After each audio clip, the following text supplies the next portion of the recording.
आयोजन में अभी तक की चर्चाओं में हम सब बैठकर सुन रहे थे कि साहब हरिंद्रानंद जी ने शिव को गुरु बनाने की बात कही है, और हम लोग आवाहन भी कर रहे हैं, पुकार भी रहे हैं, अनुरोध भी कर रहे हैं कि ये साहब की बात है, शिव को अपना बनाइए। और अपना कैसे बना सकते हैं, इसके लिए 3 सूत्रों का सहारा लीजिए, क्योंकि हम सब ने अपने जीवन में जो समझा है वही हम दूसरों में बांटने की कोशिश कर रहे हैं। हम सब दिख रहे हैं, लेकिन कर हम सब नहीं रहे हैं, क्योंकि जो भी काम हम आज कर रहे हैं, यानी शिव गुरु की चर्चा करते हैं, अपने गुरु शिव से दया मांगते हैं, शिव की चर्चा करते हैं, शिव को नमन करते हैं, ये तीनों सूत्र को बताने वाले ये कौन है? क्योंकि जब तक हम किसी काम के, किसी चीज के महत्व को नहीं समझेंगे, हम ना तो उसके अनुसार काम कर सकेंगे और ना ही हमारे जीवन में उस काम का वो परिणाम आएगा जो साहब हरिंद्रानंद जी ने सपना देखा, माँ नीलमानंद जी ने जिसका अलख जगाया। जो अभी एक गुरु बहन गा रही थी, साहब ने शिव शिष्यता बांटी शिव शिष्य के रूप में, और शिव शिष्या के रूप में दीदी नीलमानंद जी ने अलख जगाया। 4 दिसंबर को जब हम लोग आए थे इस धरती पे, उस मैदान में सबसे पहला बैनर जो मेरी आंखों के सामने से गुजरा था, जिस कार्यक्रम में साहब सशरीर आए थे, उस पे लिखा था कि शिव गुरु कार्य के में चलने वालों के लौकिक कांटों को मैं चुन लूंगी, छाया बनकर सदैव उनके साथ रहूंगी, बशर्ते गुरु कार्य में बेईमानी नहीं। और ये वाणी लिखी थी दीदी नीलमानंद जी की। ये धरती ऊर्जा से ओतप्रोत है, शक्ति का क्षेत्र है, मिथिला का सारा क्षेत्र। शिव का की शक्तियां तो सारा जगत संचालित करती हैं, सिर्फ मिथिला ही थोड़ी, सब जगह को संचालित करती हैं। लेकिन आइए हम सब अपने स्थान पे बैठे हुए कुछ समय के लिए अपने मन को पूरी तरह अपने गुरु शिव के तरफ ले जाते हैं और कल्पना करते हैं, क्योंकि एक इंसान सिर्फ कल्पना कर सकता है। वो कल्पना कर सकता है कि समंदर कितना बड़ा होगा, लेकिन एक बार अपनी इन आंखों से पूरे समंदर को वो नहीं देख सकता। एक इंसान कल्पना कर सकता है कि कोसी नदी में कितना पानी होगा, लेकिन अपनी इन आंखों से पूरे कोसी नदी के पानी को वो एक बार में नहीं देख सकता। शिव की कल्पना जब हम करते हैं, हम जगत के लोग, हम साधारण लोग, हम सामान्य लोग, अति सामान्य लोग, बांध पे रहने वाले, झोपड़ी में रहने वाले, हम सब, लेकिन हमारा जितना मन है, हमारे मन की जितनी क्षमता है, आइए हम उसी क्षमता से, उसी कल्पना से एक बार अपने महादेव के बारे में सोचते हैं और सोचते हैं कि कौन है ये महादेव। क्योंकि आज जिस महादेव की शिष्यता घर घर में व्याप्त है, जिसकी शिष्यता का दिया जल रहा है हर जगह, थोड़ा सा समझना होगा कि ये हम तक पहुंचे कैसे। क्योंकि हजारों साल से उनकी पूजा होती थी, लेकिन मेरे आपके अंदर ये विश्वास नहीं था कि महादेव हमर अपन छथिन, हमर अपन, आज तक नहीं था, कभी नहीं हुआ ये। कल शाम में जब इस मैदान में यहाँ के गुरु भाई गुरु बहन पंडाल और बैरिकेटिंग का काम कर रहे थे, थोड़ी देर के लिए हम लोग आए थे और साहब की चर्चा का कैसेट बज रहा था, साहब की वाणी गूंज रही थी।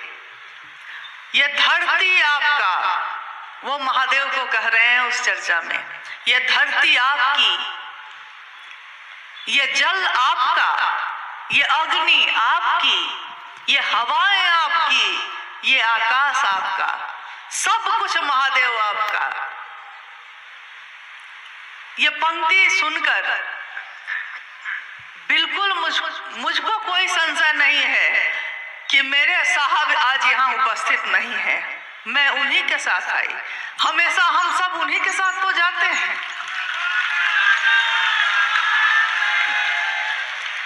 और कल्पना करने की जो बात हमने कही अभी, सोचिए साहब कह रहे हैं ये धरती आपकी, यानी ये पांचों तत्व की बात साहब कह रहे हैं।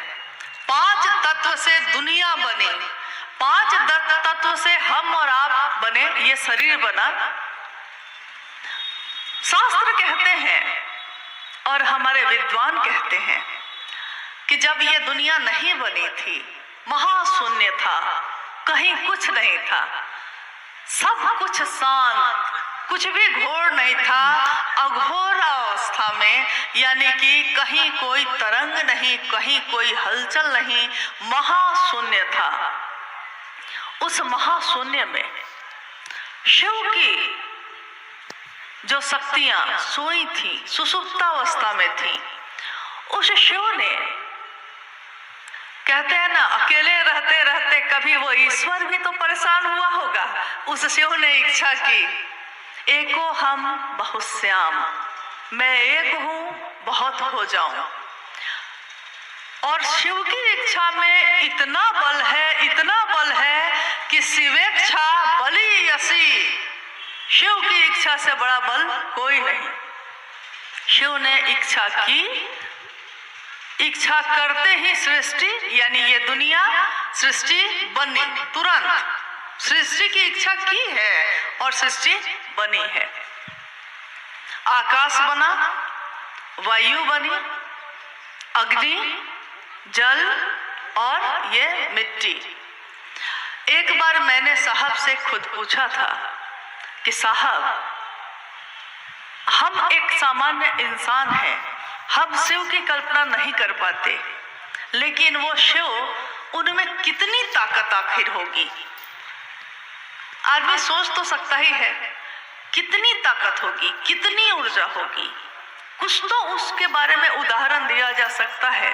साहब ने कहा था, चारों दिशाएं जिसका वस्त्र हो, 4 दिशाएं हैं ना, 4 दिशा हम लोग कहते हैं ना, उत्तर दक्षिण पूरब पश्चिम, ये चारों दिशाएं जिसका वस्त्र हो और करोड़ों बिजलियों की जो चमक है, करोड़ों बिजलियां जिसका आहार हो, यानी वो शिव करोड़ों बिजलियों का भोजन करते हैं।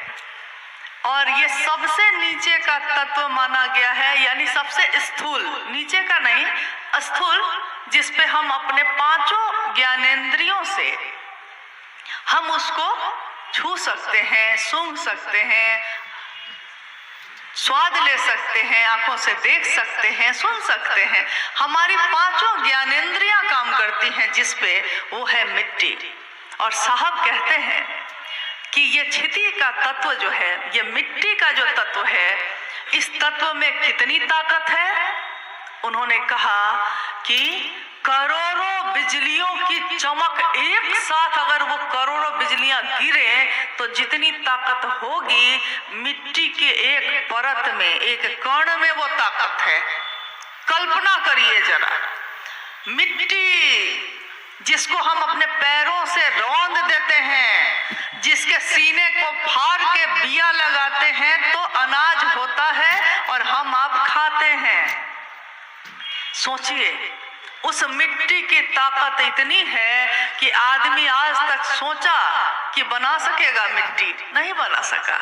शिव की बनाई हुई 5 तत्वों में से कोई तत्व आज तक कोई इंसान बना नहीं सका जो है उसका उपयोग या उसका दुरुपयोग कर सका, बना नहीं सका। और वो शिव, उससे थोड़ा और सूक्ष्म जाइए तो जल है, उसमें 4 ज्ञानेंद्रिय काम करती है। उससे थोड़ा और ऊपर जाइए, अग्नि है, 3 ज्ञानेंद्रिय काम करती है। उससे और ऊपर जाइए, हवा है 2, उससे ऊपर आकाश है 1, और उससे ऊपर चले जाइए नहीं करती। न देख सकते हैं, न सुन सकते हैं, न छू सकते हैं, न तो स्वाद ले सकते हैं। सोचिए उस सत्ता से हमारी आपकी क्या औकात होगी कि हम मिल सके, कि हमारे दिलों में उतर सका। वो हुआ कैसे? ये इस काल खंड में, इस दुनिया में ये काम हुआ कैसे? कौन है वो जो यहाँ उतरा था और जिसने उस शिव की असीम ऊर्जा को, अक्षय स्रोत को इतना सरल, इतना स्थूल बनाया कि इस दुनिया में, इस जगत में रहने वाले लोग उस शिव को एहसास कर सके, उस शिव को के बारे में अपने दिल में, वो उनके दिल में धड़क सका। और यहाँ तक कि अभी आपने भजन सुना, भाई चंदन जी गा रहे थे,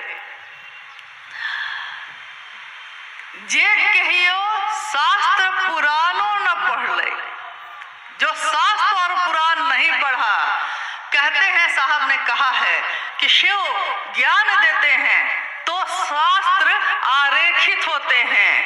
शिव ज्ञान उतरता है किसी में तब शास्त्र लिखे जाते हैं। तो उस शिव के सामने शास्त्र का भी कोई महत्व नहीं। तो जे कहियो शास्त्र पुराणों न पढ़ लई, हिंदी और अंग्रेजी नहीं पढ़ा, से चर्चा धूड़ झाड़ करे छे। सो चर्चा कर रहा है किसकी? शिव की। जे चर्चा धूड़ झाड़ करे छे, 12 महीना शिव की चर्चा किए जा रहा है। ये ज्ञान निकलता कहाँ से है? वो महादेव उतरे कैसे? ये कौन उतारा? मेरे आपके अंदर तो पहले था नहीं। तो हम कहते हैं कि उनका नाम है हरिंद्रानंद। धरती ने उनको नाम दिया हरिंद्रानंद। और सोच लीजिए, कल्पना कीजिए कि जिसने शिव की उस ऊर्जा को धरती तक उतार लिया है, उन साहब हरिंद्रानंद में क्या ऊर्जा होगी। जो आए शरीर में, दिखे सामान्य, साधारण ढंग से कुर्ता पजामा पहने हुए, सामान्य व्यक्ति की तरह पान खाते हुए, मुस्कुराते हंसते हुए, दुख और सुख सहते हुए, धरती की चोटें बर्दाश्त करते हुए, वो कौन है जो आए भी, इस धरती पे रहे भी, और शरीर से, इस धरती से शरीर नष्ट हुआ। 5 तत्वों का शरीर था, 5 तत्वों में मिल गया, लेकिन ये 5 तत्व किसके हैं? तो शिव के हैं। और साहब कहाँ मिले? तो इन 5 तत्वों में। धरती पे तो हम बैठे हैं, यानी इसके कण कण में शिव के साथ वो साहब हरिंद्रानंद भी हैं। हवाएं सांस ले रहे हैं हम लोग, नमः शिवाय करते हैं अपनी सांसों से, हर सांस के साथ, क्योंकि ये सांस मेरी भी है, आपकी भी है, लेकिन हमारी सांस में ये ताकत नहीं थी कि वो शिव अपना प्राण मंत्र मेरी या आपकी सांसों में उतार सकता था। नहीं उतार सका। उसके लिए भी तो क्षमता चाहिए, उसके लिए भी तो योग्यता चाहिए। तो उन्होंने अपने हवा के झोंके से 5 तत्वों का ही सहारा लिया है। हवा के झोंके के साथ साहब हरिंद्रानंद जी के श्वास में नमः आया, शिवाय उतर गया। नमः आया, शिवाय उतर गया, एकदम साधारण ढंग से, एकदम सामान्य गति से। साहब हरिंद्रानंद जी के जीवन की कितनी घटनाएं हैं। हम कहते हैं शिव का तत्व कौन ज्ञानी है जो जान सका? कोई नहीं जान सका। साहब ने शिव की अवधारणा की व्याख्या की। साहब हरिंद्रानंद जी ने कहा कि दुनिया के लोगों ने, जैसे आपने कभी हाथी देखा है? साहब कहते हैं कि आपने कभी हाथी देखा है? तो हाथी में 5 अंधे आदमी 5 जा रहे थे। रास्ते में एक हाथी था। एक अंधे आदमी ने उस हाथी के पैर को पकड़ लिया और दूसरे लोगों ने पूछा उससे कि हाथी कैसा है? तो उसने कहा कि खंभा जैसा है, क्योंकि हाथी का पैर तो खंभा जैसा था। किसी ने उसका सूंड पकड़ा, तो दूसरे लोगों ने पूछा कि तुमको हाथी कैसा लग रहा है? तो उसने कहा कि मुलायम है, लचीला है, शंकु रूप में है। किसी ने उसके कान को पकड़ा तो कहा कि ये तो पंखा के जैसा है। और अभी भी देखिए कितने गुरु बहन पंखा झल रही हैं ऐसे ऐसे। महादेव के बारे में भी साहब ने कहा कि ये हम सब जो दुनिया के लोग हैं ना, इस दुनिया का ज्ञान ऐसा ही ज्ञान है कि हम शिव को जितना जानते हैं, कोई कहता है शिव पंखे जैसा है, कोई कहता है खंबा जैसा है। यानी जिसको जो रूप में मिला शिव, उसने शिव को वही नाम दे दिया। दुनिया के लोगों ने, धरती के लोगों ने शिव को नाम दिया महाकाल, महामृत्युंजय, महायोगेश्वर, महाऔधरेश्वर, शमशानी निहंगी और उमा के पति का भी भजन ही सुन रहे थे हम लोग, चर्चा भी सुन रहे थे। हे नीलम तोहरो सजनवाना, सुन रहे थे हम लोग। दीदी नीलम आनंद जी का नाम लिया जा रहा था कि हे नीलम तोहरो सजनवा ना, तोहरो सजनवा कुछो न बुझो औघड़ धरनवाना। ये गौरा के लिए है और सही बात है। कैसे है वो औघड़ धरनवा? शिव के तत्व को जब हम नहीं समझ पाए तो हम शिव के शिष्य के तत्व को समझ पाएंगे? अगर वो हमारे नजदीक ना आना चाहते तो हम साहब भैरवानंद जी का दर्शन इन आंखों से नहीं कर सकते थे। अगर वो हमारे पास हमको न बैठाते तो हम उनकी वाणी को सुनने की क्षमता हमारे इन कानों में नहीं थी। लेकिन उन्होंने बैठाया, दुनिया के लोगों को सुनाया, शिव का संदेश दिया, शिव की तरफ चलने का रास्ता दिखाया। ऐसा रास्ता, ऐसा राजमार्ग बनाया जिस पे दुनिया के सारे लोग चल सकते थे। तो उसमें एक घटना है तो बहुत सारी, असंख्य घटनाएं। न तो कागज उतनी बड़ी है, न तो कलम उतना है, न तो स्याही उतनी है कि उनकी सारी घटनाओं को, उनके जीवन को कोई लिख सके। इतना तो किसी के पास कागज कलम स्याही नहीं है। लेकिन यही बगल में एक जिला है मधेपुरा, वहाँ के एक पुराने गुरु भाई हैं हरि बाबू साहब, आए थे उनके घर। और मैं उस समय उस संयोगवश उस यात्रा में शामिल नहीं हो पाई। जब साहब लौट कर आए तो साथ गए गुरु भाइयों ने कहा कि साहब को भी समझना बड़ा मुश्किल है। तो हम लोग पूछते थे, अगर नहीं जा पाते थे तो पूछते थे क्या हुआ, कैसे हुआ, साहब ने क्या कहा, लोगों ने क्या कहा। तो गुरु भाइयों ने बताया कि साहब कुर्सी पे बैठे थे, कुछ गुरु भाई लोग इधर खड़े थे, कुछ गुरु भाई बहन इधर खड़े थे। अब साहब यहाँ बैठे हैं तो कोई उधर से गुजर नहीं रहा है। लेकिन एक काम आ गया तो एक गुरु भाई बाईं तरफ से दाईं तरफ जाने लगा। तो जब वो गुरु भाई जाने लगे तो उनको लगा होगा ना कि साहब बैठे हैं तो प्रणाम कर लेते हैं। तो वो गुजरते गुजरते साहब को प्रणाम करने लगे। तो साहब हमेशा कहते थे कि जानती हो, हर जिला के लोग अलग अलग तरह से प्रणाम करते हैं, सबका अपना अपना स्टाइल है। तो सहरसा का क्या है? तो सहरसा का ऐसे है। साहब कहते थे कि सहरसा के लोग ऐसे प्रणाम करते हैं। तो गुरु भाई ने साहब को प्रणाम किया। साहब बैठे शांत थे, जैसे ही देखा कि प्रणाम कर रहा है बिगड़ गए, पूरा बिगड़ गए। गुस्सा होके बोलने लगे कि इतने प्रेम से, इतना बढ़िया से हमको प्रणाम कर रहे हो, इतना से तो महादेव को प्रणाम करते ना, इस भाव से महादेव प्रणाम करते तो महादेव ही मिल जाते। अब दूसरे गुरु भाई लोग तो देख रहे थे, वो गुरु भाई तो बेचारा चेहरा नीचे करके चुपचाप चला गया। कुछ देर के बाद दूसरे गुरु भाई को भी उधर जाने का काम पड़ा। अब पहले का हाल तो उसने देख लिया था कि क्या हुआ था पहले के साथ। तो जब दूसरे गुरु भाई जाने लगे तो उन्होंने साहब को प्रणाम नहीं किया, क्योंकि पहले का हाल देखा था ना, अभी अभी तो डांट पड़ी थी। तो बिना प्रणाम कर किए जाने लगा। साहब फिर बिगड़ गए, साहब फिर बिगड़ गए। उन्होंने कहा कि जो मुझको प्रणाम नहीं कर सकता है वो महादेव को क्या प्रणाम करेगा। देखिए